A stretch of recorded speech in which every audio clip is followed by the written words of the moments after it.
bienvenue dans ma citadelle, je suis ravie de vous retrouver aujourd'hui pour une nouvelle vidéo. Et aujourd'hui, je vous retrouve pour parler des sorties de ce mois de janvier 2021. Alors c'est parti et allons-y.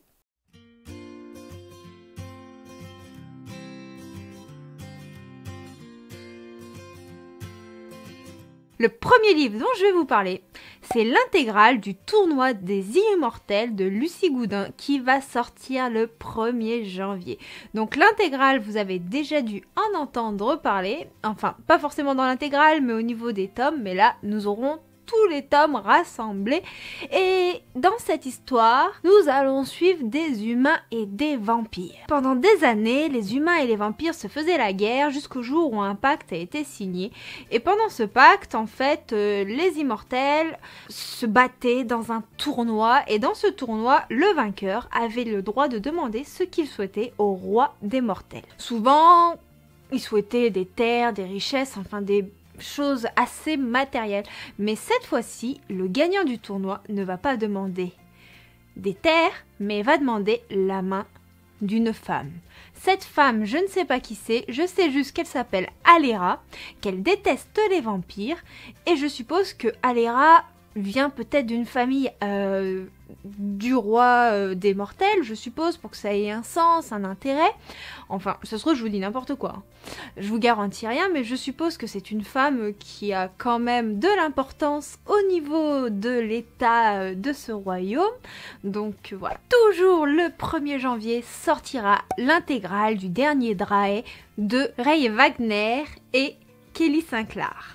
Ou Sinclair, je sais pas comment ça se dit. Donc dans ce royaume, nous serons au pays de Verald. Et le pays de Verald, c'est un pays qui est assailli par la maladie, qui est assailli par la pauvreté, les habitants, ils souffrent.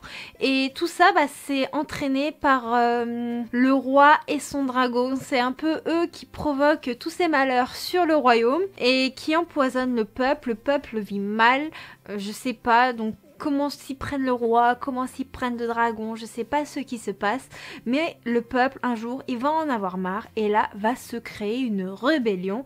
Donc voilà, tout ce que je peux vous dire. Le 1er janvier, également, sortira Ce que veulent les âmes de Laura Collins. Et cette fois-ci, c'est encore un intégral pour changer. Et donc là, nous allons suivre Sarah, une jeune femme qui a la santé fragile, qui fait souvent des malaises, jusqu'au jour où elle va en faire un et elle va se retrouver à l'hôpital. Et là, elle va rencontrer un séduisant interne en neurologie qui se prénomme Nathan. Nathan est pas comme les autres. Nathan va lui apprendre qu'il est un chasseur d'âmes et qu'elle aussi détient ce pouvoir. Vous connaissez sans doute déjà les Faucons de Ravera, la trilogie. Et cette fois-ci, nous aurons également l'intégrale le 1er janvier, mais exclusivement en numérique. C'est dommage, parce que moi j'aurais bien aimé me l'offrir en papier. Donc, en fait, il faut savoir que toutes les personnes ayant des pouvoirs magiques sont enrôlées de force dans le régiment qu'on appelle les Faucons. Dans ce régiment, c'est vraiment des personnes qui ont que des pouvoirs magiques et qui sont obligées de suivre les ordres que donne l'Empire. Sauf que Zera, elle a tout fait pour éviter d'être enrôlée dans les Faucons. Et pour ça, elle a toujours caché ses pouvoirs magiques, elle a toujours caché ses capacités. Sauf que, elle possède un pouvoir que peu de personnes possèdent. Sauf que ce pouvoir, il pourrait bien détruire l'Empire tout entier si elle n'apprend pas à le contrôler. Le 6 janvier sortira le 3e tome de la saga All Saints de L.J. Chen. Et cette fois-ci, il s'intitulera Angry God. Et dans Angry God, nous suivrons le personnage de Vogn que nous avions aperçu dans les tomes précédents. Vogn est un personnage qui intimide énormément.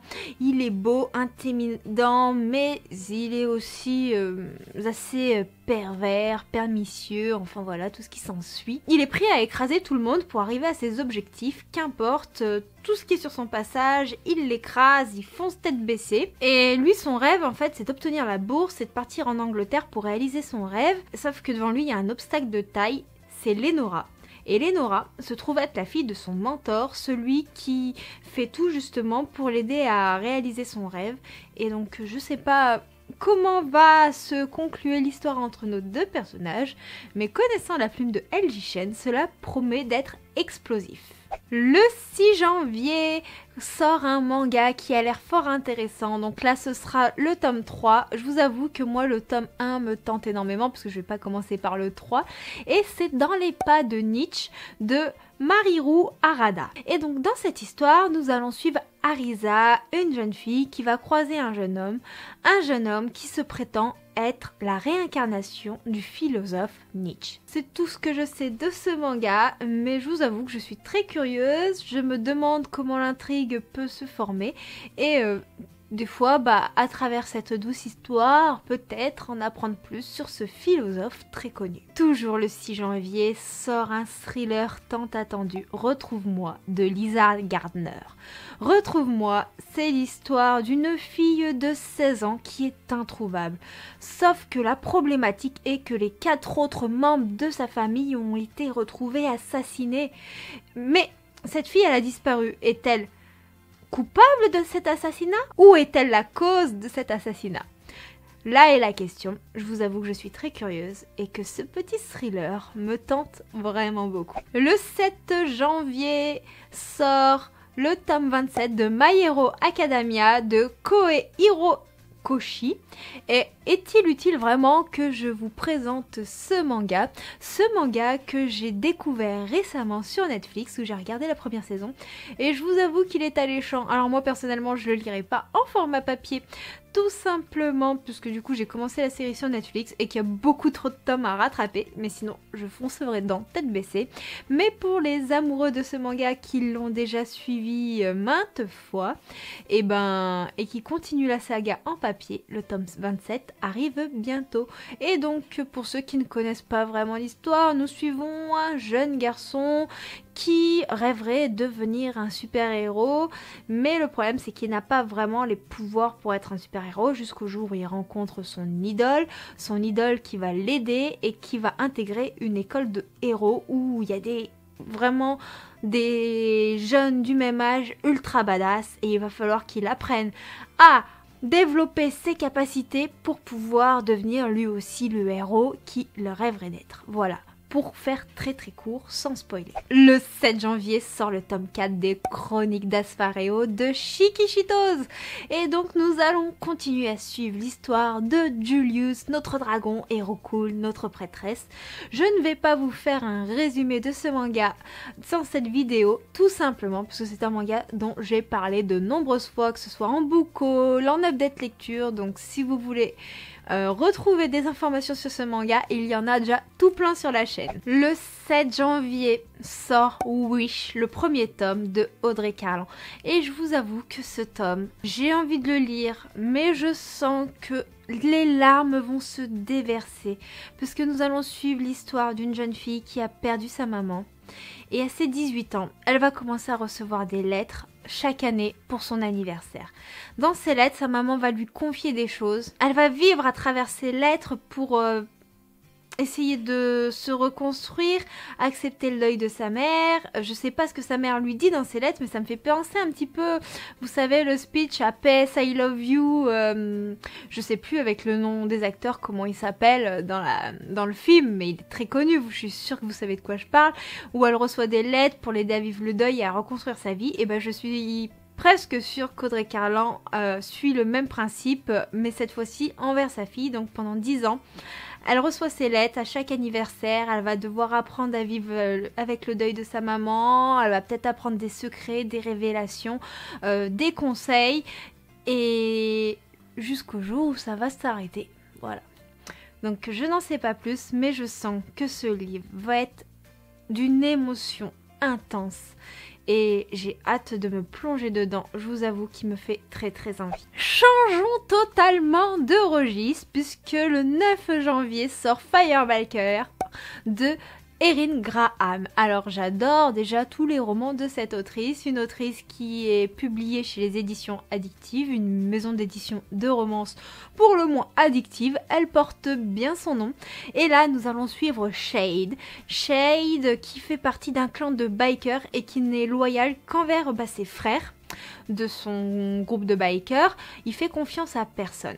Mais un jour, il va rencontrer Cali dans des circonstances assez dramatiques qui vont la sauver, entre guillemets, où elle va assister à quelque chose de grave. Je me souviens plus exactement, il y a quelque chose comme ça. Depuis ce jour-là, il va se sentir obligé de la protéger. Le problème, c'est que lui, il est dans des trucs pas forcément très nets. Et en faisant tout pour essayer de la protéger, d'avoir ce sentiment pour elle, cette attirance, ça peut lui causer de nombreux problèmes, puisque du coup, il est moins attentif pour surveiller ses propres arrières. Voilà.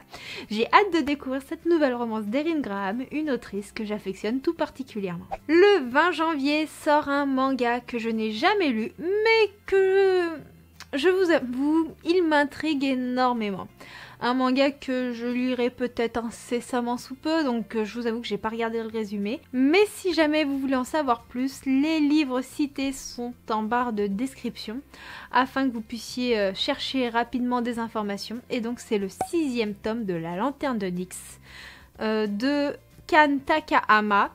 Et donc ce sera le dernier tome de la saga, puisque c'est une série en 6 tomes. Le 21 janvier sortira le tome 3 de Alpi The Soul Sender.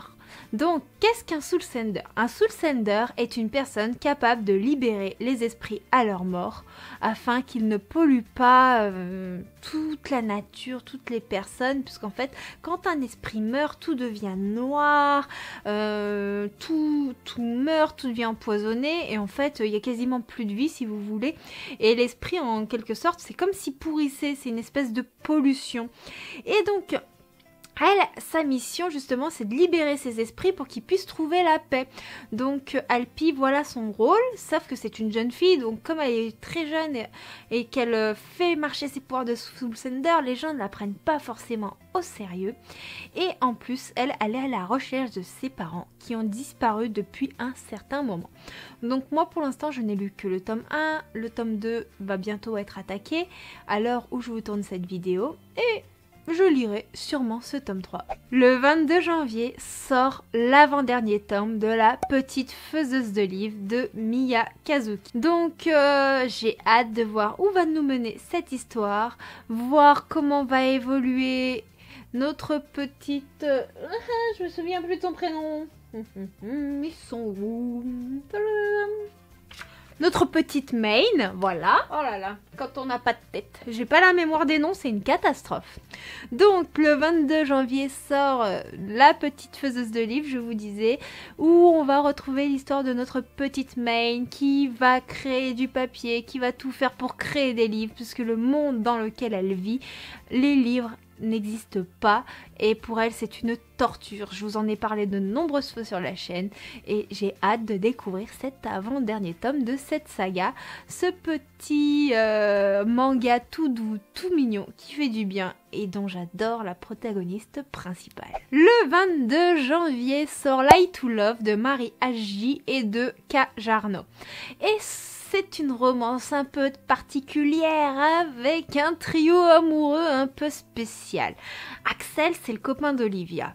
Et Noah, lui, c'est le frère d'Olivia. Olivia sort avec Axel, mais Noah trouve Axel assez louche. Axel, il est mystérieux et sexy, il attire le regard. Et Noah va tout faire pour emmerder Axel, mais le problème c'est que Noah va se brûler les ailes. Noah va déclencher des sentiments pour Axel, le copain de sa sœur. Et le 27 janvier sort un manga que j'attends tout particulièrement. Une série qui est un coup de cœur depuis que je l'ai découverte il y a quelques mois. C'est le tome 5 de Iruma à l'école de démons de Osamu Nishi. Et j'ai hâte de voir notre petit Iruma qui est immortel dans son école de démons. Et franchement, je vous en ai parlé déjà d'innombrables fois, mais si vous n'avez pas découvert ce manga, je vous conjure, allez le découvrir. C'est un manga qui convient à tout le monde. Il est drôle, il fait du bien et les thématiques et les valeurs abordées sont juste sublimes. Je ne peux que vous en conseiller la lecture. Et en plus, vous allez vous taper des barres de rire. Le dernier livre que je vais aborder dans cette vidéo n'est pas des moindres, puisque Il est de la plume de la sublime et géniale Lina Hope, une autrice que j'adore. J'ai dévoré et adoré chacun de ses romans et celui-ci c'est Love Disaster qui sort le 27 janvier. Dans cette histoire, nous allons suivre Monroe. Monroe qui va recevoir une lettre à la mort de sa mère et suite à cela il va partir à la recherche de ses origines puisque il va découvrir que jusque là toute sa vie n'était qu'un mensonge. Monroe il va se retrouver seul et perdu puis un jour il va aller à Los Angeles et il va faire la rencontre d'un gang. Ce gang c'est un des plus dangereux de la ville et il s'appelle les Kings. Il va se faire sa place petit à petit dans ce gang, il va se faire ses frères et puis jusqu'au jour où il va devenir le bras droit du chef de gang. Donc tout va bien se passer pour lui, mais il va oublier la règle la plus importante, ne pas toucher à June. June, c'est une jeune femme qui vit dans ce gang, qui je suppose doit être la fille du chef de gang. Et comme Monroe va avoir une attirance irrémédiable envers June, et ça va poser tout un tas de problèmes. Et j'ai hâte de voir où cela va nous mener. Puisque je connais la plume de Lina Hope et j'ai hâte de voir ce qu'elle peut nous faire avec des gangs. Juste là, nous avions des histoires de demi-frères, de demi-sœurs, nous avions des histoires de chanteurs un peu bad boy, nous avions des histoires de skateurs un peu troubles, un peu noirs, au passé un peu torturés. Donc voyons voir ce qu'elle va nous créer comme atmosphère avec les gangs. Je suis sûre que je vais adorer. Donc ce sera tout pour cette vidéo. Je n'ai pas abordé toutes les sorties du mois de janvier. J'ai essayé de cibler celles qui conviennent au style de la chaîne et celles qui pourraient vous plaire. Donc j'espère que cette vidéo vous aura plu. Si vous avez des sorties qui vous intéressent, n'hésitez pas à me le dire en commentaire. S'il y en a que j'ai pas citées et que vous pensez qu'elles pourraient me plaire ou qu'elles vous plaisent également à vous et que vous voulez qu'on en discute, c'est pareil, je serai ravie de répondre à tous vos commentaires. Je vous souhaite en tout cas une très bonne journée, de très bonnes lectures, un très bon visionnage. Enfin non, si vous en êtes déjà là, c'est que vous avez visionné la vidéo. Enfin voilà, donc je vous souhaite plein de bonnes choses et je vous dis à bientôt. Ciao ciao.